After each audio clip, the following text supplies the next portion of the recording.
Dissident culture. We're reading from Media Control by Noam Chomsky. Despite all of these, the dissident culture survived. It's grown quite a lot since the 1960s. In the 1960s, the dissident culture, first of all, was extremely slow in developing. In 1960s, the dissident culture, first of all, was extremely slow in developing. There was no protest against the Indochina War until years after the United States had started bombing South Vietnam. When did it when it did grow, it was a very narrow dissident movement, mostly students and young people.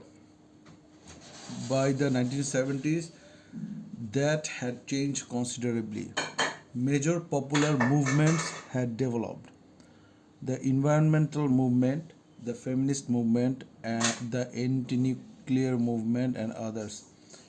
In 1980s, there was an even greater expansion to the solidarity movements, which is something very new and important in history, at at least American and maybe even world dissidents.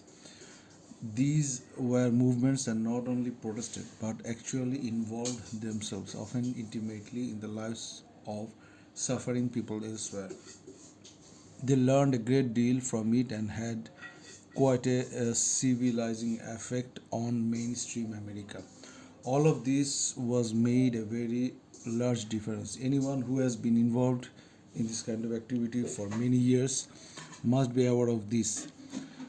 I know myself that the kind of talks I give today in the most reactionary parts of the country, central Georgia, rural Kentucky, etc., are talks of the kind that I couldn't have given at the peak of the peace movement to the most active peace movement audience.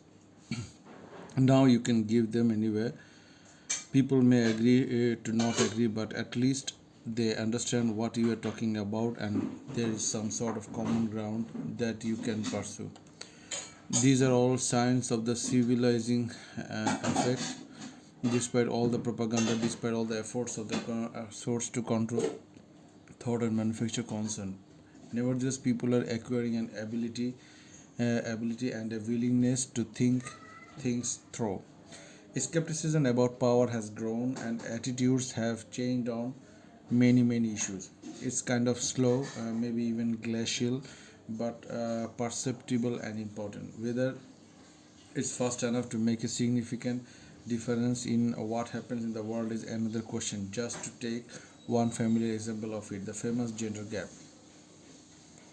In 1960s, attitudes of men and women were approximately the same on such matters as the martial virtues and sickly inhibitions against the use of military force. Nobody, neither men or women, were suffering from those sickly inhibitions in the early 1960s. The responses were the same. Everybody thought that the use of violence to suppress people out there was just right. Everybody thought that the use of violence to suppress people out there was just right. Over the years, it's changed. The sickly inhibitions have increased all across the board.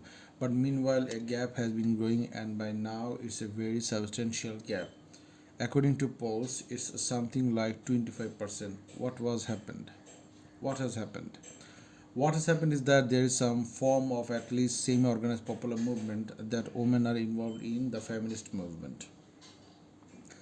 Organizations has its efforts. It means that you discover that you are not alone.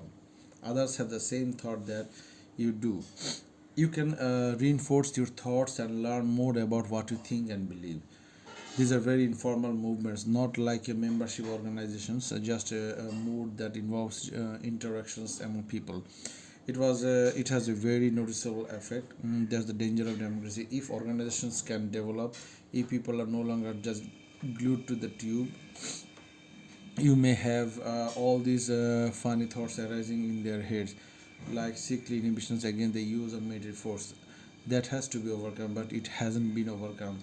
Parade of has to be overcome.